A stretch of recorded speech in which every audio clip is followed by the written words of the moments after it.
Monday. I want to recognize a few people just for fun because I like recognition.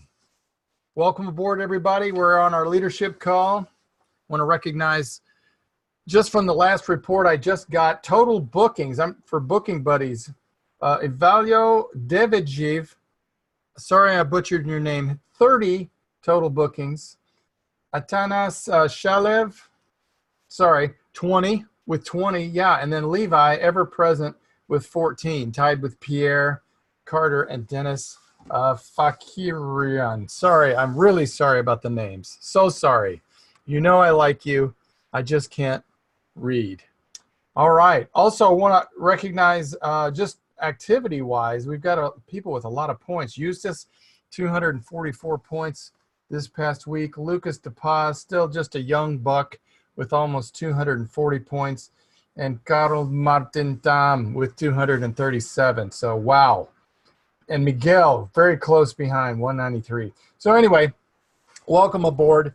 If your name wasn't announced, work harder. Okay, now, hello, it looks like we've got a lot of people on the call this morning. We're going to talk, this is our last call before Leeds. Woo! Last call before the big meeting. So there will be some big changes for the good after the Leeds meeting. If you're on board, if you have a chance to come, cool. Be sure to bring something to take notes on because we're covering lots of good material. And Jason has some important announcements that you will be very excited about. They don't even involve me, and I'm excited. How about that? So anyway, let's talk about, we've been talking about leadership, obviously, and we've zeroed in on systems last week. We talked about 3 reasons leaders sink and get hurt the week before. And the week before that, we talked about 5 lies that we believe sometimes about our identity. So this week, we're going to keep that sort of dark side going. And I want to talk about 5 things that mentally strong people avoid. 5 things that mentally strong leaders avoid. Now, if you just thought to yourself, well, I'm pretty mentally weak, I don't have to take notes. Okay, that's fine. Be that way. But if you want to aspire to improve and get mentally tough, here are 5 things that those people avoid. All of us have struggled at times with negative thoughts. Who's had negative thoughts before? Yes, good participation. I've had 1 or 2 in my life. And those are either from learned patterns in relationships. You know, you get in a relationship with somebody and you develop a pattern of negativity, or you have an event that happens to you in your life and that distorts your perspective about things. That can create lots of negativity. So you've probably noticed that you can't really change your behavior without changing your thoughts. And I always come back to that, and I always will, because your thoughts determine to a great extent your behavior. So I ran across an article recently in Life Hack by a woman named Amy Morin, and I stole her list because I thought it was kind of good. But I want to share 5 of those headings and include some of my thoughts. So let's jump in, do number 1. This is the first thing that mentally strong leaders avoid. They avoid spending energy on things they can't control. They don't waste energy on things they can't control. Mentally strong people, they don't complain about bad situations beyond their control. They recognize the one thing they can control is their own attitude. Now, if you've got the ability to change your display, I'm going to show you a slide from a PowerPoint. Very exciting. I want to share my screen with you. So if you've got a little tiny screen going, you may want to change it where you can actually see this slide. So let me jump in. I've started it. Now, here it is. We have covered this a couple years ago when we were together talking about Stephen Covey and the 7 habits of highly effective people. And here is a diagram I want you to understand when we're talking about your attitude, what you can control, what you can't control. There are 3 circles here on this little target.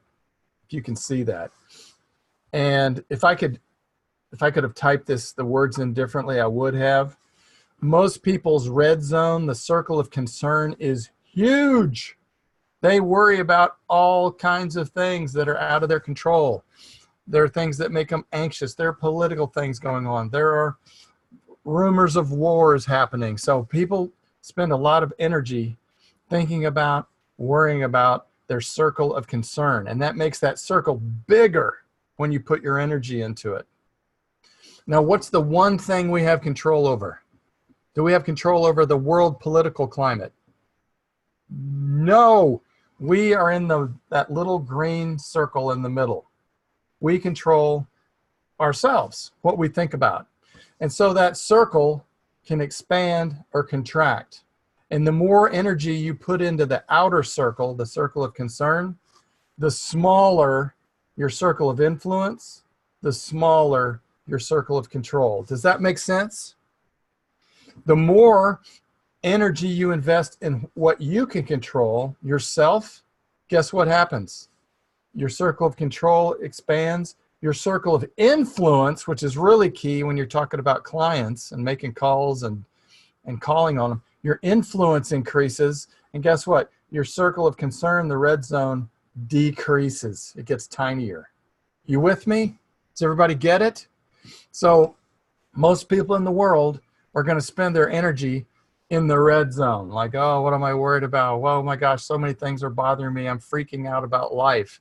Well, they need to zero in on the circle of control. What do I control? What can I do about that? And then your influence will expand. So I just wanted to remind you about that if you've seen it before and make you aware of it. Okay, now let me go back to my notes. Okay, so that's point number one. Leaders avoid spending energy on things they can't control, right? Number two, people who are mentally strong, they avoid dwelling on the past. They avoid dwelling on the past. Key word, dwelling. There is strength in acknowledging your past, especially from mistakes and failures you've made. But a mentally strong person avoids letting past mistakes define who they are. Okay? How many of you have made a horrendous mistake with a friend, loved one, a relationship? You said something stupid, you hurt someone's feelings. Should be everybody participating. Anyway, yeah, all of us have had things happen that we just completely regret. But the key is that mentally strong people don't live in the fields of regret. They don't dwell in the past in that way, but they learn, okay? That's a big key. So they invest the majority of their energy in the present, in the here and now, and in the future. Most people, though, in the world, they either feel guilty about the past, looking backwards, or they feel worried about the future, looking ahead. But very few people can be right here, right now. Like some of you are listening, apparently, to me, at least your eyes are open, but your brain is somewhere far away, like, oh my gosh, how am I going to increase my production? How can I get my calls up? I'm way behind in my activity point. Your brain is somewhere else completely, and you're worried about that. That's the future. Or some of you feel like crap because you're dwelling on the past. You're like, oh man, I should be doing better. I should be whatever. So I'm going to encourage you to try to stay in the present. If you remember one of the 5 lies that we talked about 3 weeks ago, one of the 5 lies to identify ourselves is this: I'm no better than my worst moment. I'm no better than my worst moment. And my favorite image is, or my analogy is, if you've ever wrecked your car or dented it or run into something and you have to turn in a picture of your car to the insurance agency, that is like what we're talking about. You know, there are a lot of us that feel really good about ourselves sometimes. We're like, yeah, I feel good. Things are going great. I'm having a good week. And then we'll have a flashback to something we did in the past. It's kind of like the insurance adjuster says, oh yeah, here's what your car looks like. Remember how you crashed it? Look at that. You destroyed it. And you're like, oh, you're right. He doesn't show you pictures of your car when it's in pristine condition and you just got it out of the car wash. He only brings up when your car's mushed and mashed. And so you're no better than your worst moment. That is a lie. That is not true. Okay? So don't dwell on the past. You can learn from it. All right, number 3. If you're new to the business, you need to keep pounding this into your head. People who are mentally strong avoid giving up after they fail. They avoid giving up after they fail. Has anyone failed here at work, or it didn't go as well as planned? Yes. Well, failure is a teacher. You should invite failure in for tea, right? We mentioned that before. Every time you fail, it's a chance for improvement. There's a saying I used to teach salespeople back in the day, and it was this. It was from NLP, Neuro-Linguistic Programming. It was, there is no failure, only feedback. There's no such thing as failure. There's only feedback. So when you mess up, you go, oh, instead of beating yourself up, you go, okay, well, I just got some feedback. Wasn't fun, didn't enjoy the feedback, but it was feedback nonetheless, okay? That gives me a chance to grow. So there is no failure, only feedback. And what most people do is they want to give up after they fail or after it's difficult, right? People who are in their first year, yes, nod your head. I mean, how many people have wanted, well, you don't have to raise your hand. I will. How many people have wanted to quit before? Yeah, okay, you can raise your hand. You can participate. That's all right. No one's record. Well, we are recording this. Sorry. Anyway, here's what I want to say about quitting. There's a huge difference between wanting to quit and quitting, right? You can think about quitting all the time. I wouldn't recommend it. But there's a big difference between thinking about it and actually doing it, okay? After my 3rd year in the business, when I was in sales back at Southwestern back in the day, I had a horrendous production year. I came back at the end of the season and my results were stinky. I'd been a top salesman, top producer, top recruiter, top manager, woohoo, had some plaques, stuff on the wall. And then the 3rd time around, I felt like, yeah, I'm feeling pretty good. I know what's going on. And so pride leads to fall, right? So my 3rd go around, what happened? Right, here's what happened. My results, I decreased 20%. Decreased 20%. My paycheck it went to almost nothing. I almost had a break-even season. Now that was discouraging after doing so well before that. And guess what? I had rationalized it in my mind. So I came back and sat down at the end and talked to my director. You know, what did he said? What did he tell me? He said, well, you know, he started talking about, he just listened mostly. And here's what I said. Here's how I rationalized it. Well, this has been great. I really learned a lot about selling. Sales is good for some people, maybe not for me. Thank you so much for your input, you know. And that was all leading up to, but I don't think I'm going to do this anymore.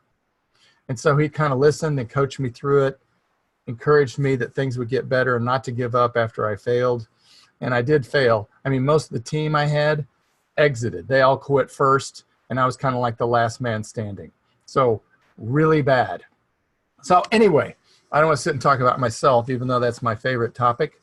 I did want to let you know that I had a huge comeback the next year, returned to victory, returned to glory, got more plaques, which is what it's all about, and made a comeback. But had I given up after a failing season, that would have been a whole different career path. So I'm thankful that I stayed the course.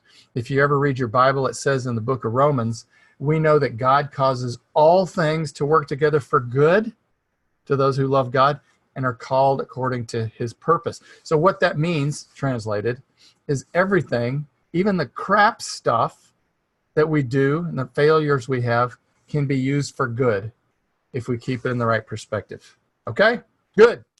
Let's do point number 4.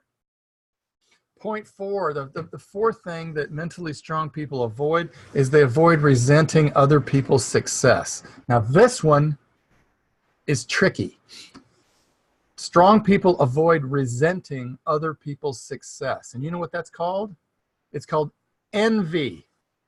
Envy. Now it takes a lot of character to actually be happy and excited for other people's success. Some of you will come to the Leeds meeting and there'll be recognition and there'll be people teaching and you'll see people get up and you'll go, yeah, and it just eats at you. That is envy. Do you envy other people's success? I mean, do you look, and I've got to admit, my hand is up on this. Do you secretly enjoy when people, especially people who are above you or who have more money or more prestige or they're better looking, when they fail, do you go, yes? There's just a little something inside you. That is your ego at work. That is a problem, okay? That is a dark side, all right? You know, you've heard that love rejoices with others. Love isn't jealous, isn't resentful. It isn't, in a sense, it isn't envious. So what envy is, when you resent other people's success, what that means is you want someone else's life. You want someone else's life, which is really difficult to pull off. We resent them. So envy is being unhappy at other people's happiness. Did you get that? Envy is being unhappy at other people's happiness. When they're doing well, that kind of eats at you. And the hard thing about envy is it hides itself. It's like pride. It has a cloaking device. Does anybody watch Star Trek back in the day? You know, the Klingon, okay, 2 people, awesome. Well, the Klingon ships had a cloaking device. They could become invisible. And they're actually working on that technology now. But anyway, envy hides itself. So you're not even aware of it. But I want you to notice when you start resenting other people's success, it's like, bing, red flag. I got some envy going on. All right, let's go to point 5. Some of you are excited. You're like, yes, the last point. All right, here's one that some of you need to hear because you're super nice people. And and this is a different issue, but mentally strong leaders avoid worrying about pleasing other people. They don't worry about pleasing everyone. Do you guys know any people pleasers? They're super nice people. They're like, oh, you want me to do something? Sure, no problem. I mean, they're nice, they're kind, and I'm not saying you shouldn't be.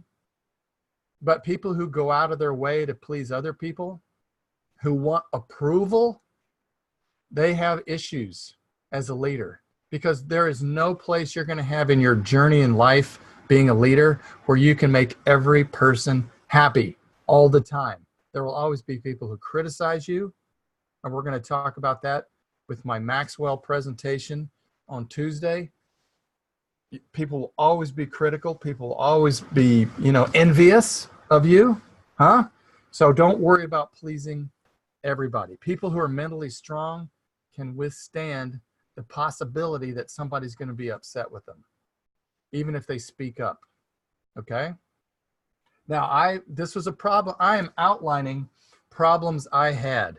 I'm not saying I've got my life together, but when I was 25, this was an issue for me because I wanted everybody to like me. Being liked as a leader was more important than being firm and having respect from people. That's why I had teams of people I'd recruited as salespeople who left. That team left. It was like I had a big doormat on my body that said welcome, and they walked all over me on their way out as they left. And I was just like, hey, please like me. Sorry. You know, it was just not good. So if you're by nature a people pleaser, that is a great strength, but it can also be a weakness. So just be aware of it. All right. So those, and there, you know what, folks, there are a ton of other issues we could talk about, but if, as you're growing in leadership, if you can avoid spending energy on things you can't control and avoid dwelling on the past mistakes, avoid giving up if you fail, if you can somehow reel in the envy that wells up inside of you at other people's success, and if you can not worry about pleasing other people all the time, you will have a better journey in leadership. Yeah. So that's what I wanted to share with you today. Is anybody, did you hear anything that struck you that you said, oh yeah, there's another one that's real important, or any of those resonate with you that you needed to talk about to the group? I'll allow you to open your mic if you want.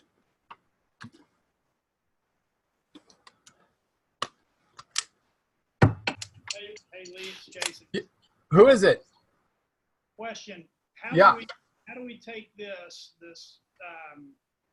circle of influence, circle of concern, and the things that we can control, and apply it, boots on the ground, today, tomorrow, this week, in our business? How does this translate from leadership lessons to sales? Yeah. Well, how does anybody have an answer for that came to mind? You're like, oh, I know, or a thought? Yes, I'm glad you asked, Lee. Well, I mean, I can answer my thoughts, but yeah, go ahead. Tell me what you. Absolutely. Go ahead. No, I want your thoughts. Well, my thoughts are this. I mean, if you're in sales, you can't control clients. You can't control a secretary that picks up the phone and is the gatekeeper to get in to talk to the people that you want to talk to. You can't control anything. You can only control what you think about. So you have to be very mentally strong, you know, whether it's by affirmation or you pray a lot, whatever it is, you've got to control what goes on between your ears in sales. And if you can do that, you know, you'll win. You'll have more control, you'll have more influence, and you won't worry as much. I mean, it took me a while to learn this. When I was struggling, or when I would blow a sale or mess up a call or walk out of a client's office and just go, God, I can't believe I screwed up the you know, whatever it was. My instinct was to beat myself up, but instead I would say, stop, time out. That was not like me. Next time I'm going to do this. So I'd force my brain to learn instead of just spending my time feeling like crap. That's how it translates to me for selling. What were you thinking? Same thing. Carl, unmute. I know you're back there. Where's Carl? There he is. Unmute. Give your example from being on the phone last week and the success you had, and what you did specifically to what Lisa's talking about. Well, mostly I just focus on things I can control. So I always have someone on the phone. So always someone dialing. Good. And so that's how I get as many contacts and voicemails. So I don't like overanalyze like what's he gonna say. Do the things you can control, pretty much. I don't overthink. Yeah. Yep. You told me too. You decided that they were going to book with you before you called them. You were going to give them your very best. Yeah. Every time I call, I'm gonna give like 100%. I'm gonna close at least 4 times, and I think on the Friday I did with Filippo the challenge, like we can't hang up the phone. So we close as many times as the prospect just like, this guy doesn't listen or just hangs up. Yeah. Good. Yeah, that's mental toughness. I mean, that's deciding in advance what you're going to control, right? Perfect. Anybody else? Last call. All righty then. Well, listen, I'll encourage you. Get excited about the meeting. Plan to come and take lots of notes. Hang out with people. Talk to as many folks as you can. I'm going to be there before my part and available. So if you're like, I don't have any friends and I don't have anyone to talk to, then come talk to me, because I don't have any friends and I don't have people to talk to. So come grab me. We can get a bite or have a pint, or just one. and but have a productive meeting next week and have a safe flight. I look forward to seeing lots of you there. All right. Carry on.